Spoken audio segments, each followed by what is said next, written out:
So like I promised, I would do another unordinary impression slash review, and here I am.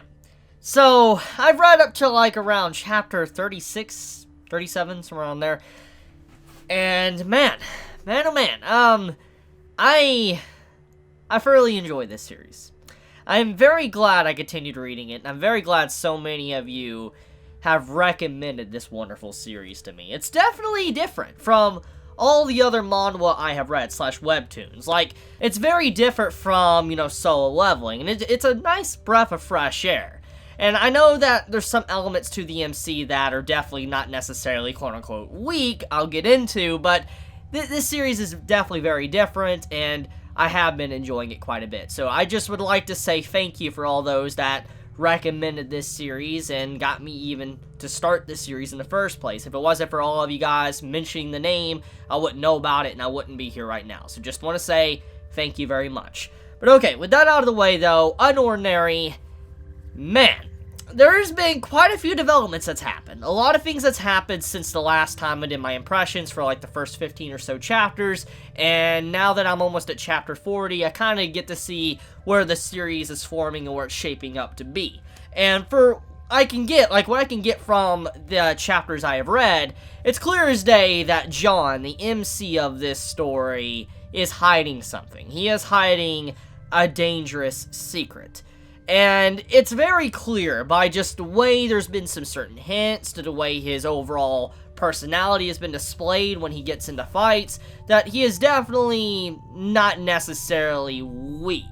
I really don't know how to peg him. I don't know if he's actually necessarily a cripple or not, actually what he's been labeled as since the beginning of this story. And to kind of clarify what that is in case you don't know anything about the series, as you know, he labels himself as a cripple, self-proclaimed cripple, because he has no ability. Everybody has an ability, but he does not. And that's the thing here, because he doesn't necessarily have an ability, he is technically the weakest in this elite school. And he's constantly bullied, picked on, pushed down society, and, it's the constants, the usual. And we see multiple instances since the beginning to where he demonstrates these sides to him that isn't necessarily weak. And the people he's fighting isn't necessarily strong, like in terms of the totem pole, they're definitely near the bottom, they're low tier, low ranking ability users, but he's still able to hurt them pretty badly. Like, there was this one moment where he got really fed up and he was just going to the roof to eat, and he just hits this dude right in the face. He's like, I'm just not in the mood today, and he just, like, knocks the man on his knees, and he just walks up the stairs, which demonstrates a strength to him that we just really don't see often. And you peg him as someone very weak that can't, like, really keep up with people, but then you see instances like that, and you're like, what is going on here? And I don't want to know, I don't know if it's necessarily an ability. It might be just he's learned martial arts. That's possibility. Maybe he's learned martial arts, kung fu, etc., and, he's able to defend himself, because that's kind of what he's using in these fights. He's using forms of like techniques like martial arts and stuff to be able to defend himself and get away. So that's what I'm assuming. I mean, he may not have an ability, he may just have practiced, different techniques, and that is why he can do the things he can do. Like he overpowers people by completely surprising them. Like, it's easy to realize this from a different perspective.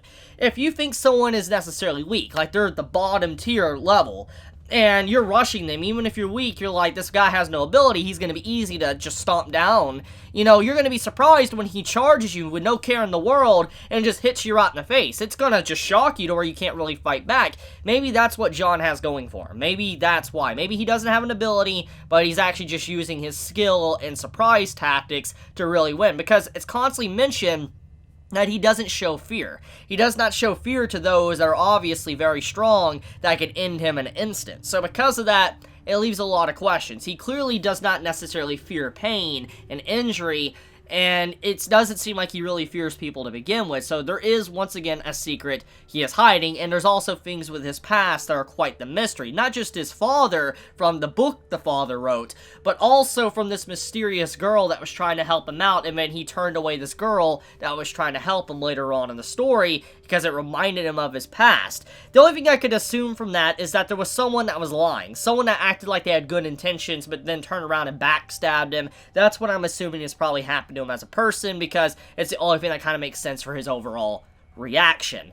But, getting right into it, though, we have some nice dynamic between Sarah and John as characters, and I'm really loving their relationship quite a bit, especially where I'm at right now in the story, to where Sarah has been separated from John.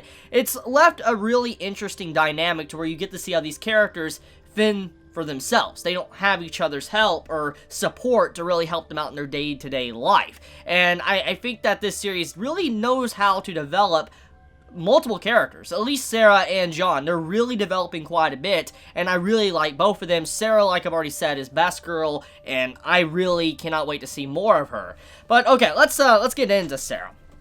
So Sarah as a character, she is a high-rank individual, probably the strongest character, at least in the story so far, because she is someone that is able to, like, rewind or whatever. I'm assuming it has something to do with time, and she's able to actually destroy anyone she wants. She decimated even the king himself, that is apparently one of the strongest, and she had really no problems whatsoever. So, in terms of power, she's definitely high up there, and she's hanging out with the weakest.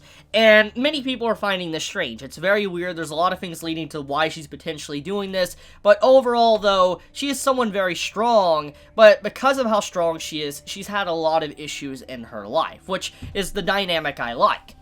We get to see that sometimes being too good, sometimes being gifted too much can lead to its own problems on people. And I think this is something that many people in society don't actually realize. You know, you constantly hear a story of someone that is gifted or not gifted, like someone that is unfortunate. They grow up in poverty, they have nothing, they don't have money, etc. They don't have nothing to their name. But then, you know, they build up and they finally get something, but they know how it is to be on the bottom. And we constantly see these type of stories. It's a constant thing you see.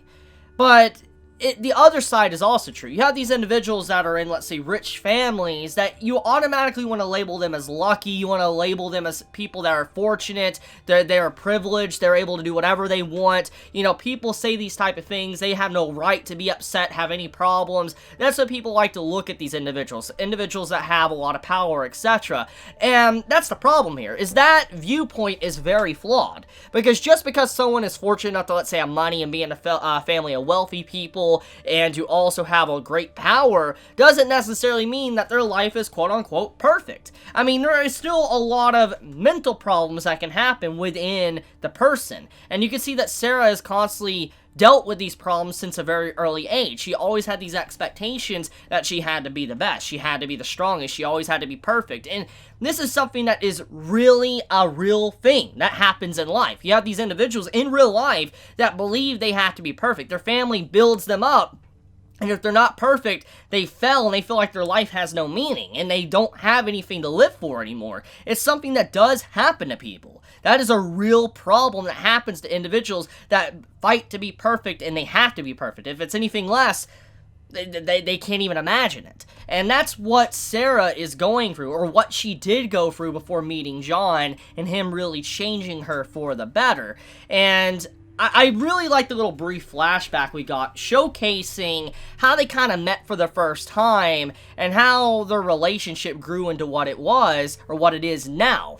Because, you see, in the past, before Sarah, you know, learned to just do things for herself instead of for others, and not really worrying about being perfect for others and just wanting to make herself happy, you know, she was a very angry, isolated individual. You could definitely tell she had a very different personality the way she acted, and John just comes into her life out of nowhere, not giving a crap about, you know, the hierarchy. He doesn't give a crap about what she wants, and he's just there to study. And when they get paired together in a group, you know, a group study to do a project together, you know, he completely messes up his side, which causes her perfect scores in school to plummet. And obviously, that's not good for her. That completely shatters her mental state because she needs to be perfect, and obviously people start to gossip, make fun of her, and it's a constant build-up. Obviously, it would push you over the edge, and people might be quick to assume you have no right to be that upset because, oh, you didn't make a perfect score. But once again, this is legitimate. This is a real thing that does happen to people,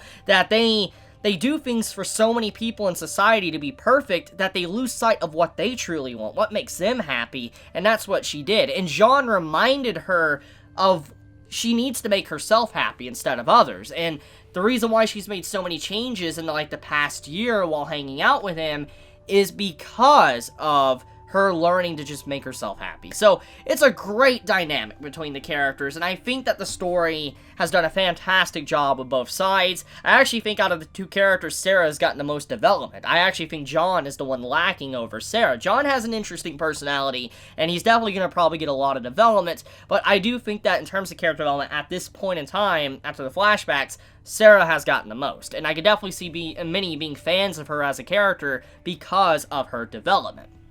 Okay, so, with all that out of the way, though, let's talk about the book unOrdinary. Now, I know that's the title of this series, and obviously, you know, it's a reference to the title of said series, but John's father wrote a book, and the book was dedicated to John, and the book was called unOrdinary. And the book was basically about a world full of cripples, like I'm assuming like John, and there was only one individual that was strong, that was able to protect him and change the world and make everything a great place. That's basically what the book is about, apparently. We don't really get to read it ourselves. And the way the book is described, I feel like there's a message here that only John himself, he can understand. And I think it's not along the lines of a message that because he's a cripple, he can understand what it means to be, you know, pushed down in society. But I think John is the character in the book that is the hero. That's what I'm inclined to believe because of the brief little moments we've gotten of John, but also from the book, is that John might be an individual that's probably incredibly gifted, incredibly strong, someone that is able to probably do something that no others can, but because of this gift, he only reserves it for when he may need to use it. That's what I'm assuming. I could be wrong, but that's what I'm assuming. Just the book makes you believe that section of the story, like maybe he is capable of that because of the way it's depicted throughout these chapters. But like I said, I could be wrong. Now, anything else left to discuss? Personally, I don't think so. I don't think there really is anything else left to discuss, but it's a good story. I can't wait to read more. I can't wait to see how Sarah and John, you know, continue to fare by themselves, especially with Sarah having to be locked away at her family's house, and then how John is having to deal with school pressure. I wonder how long it's going to take for him to finally truly snap, but also Sarah to really just tell her family off. I'm kind of curious about that. But I love you guys. You have a wonderful day or night wherever you live. If you enjoy my content, you know, please subscribe. If you like this video, please leave a like. And if you want to get notified for whenever I upload a video, please click the bell icon down below. And with that, Chibi out.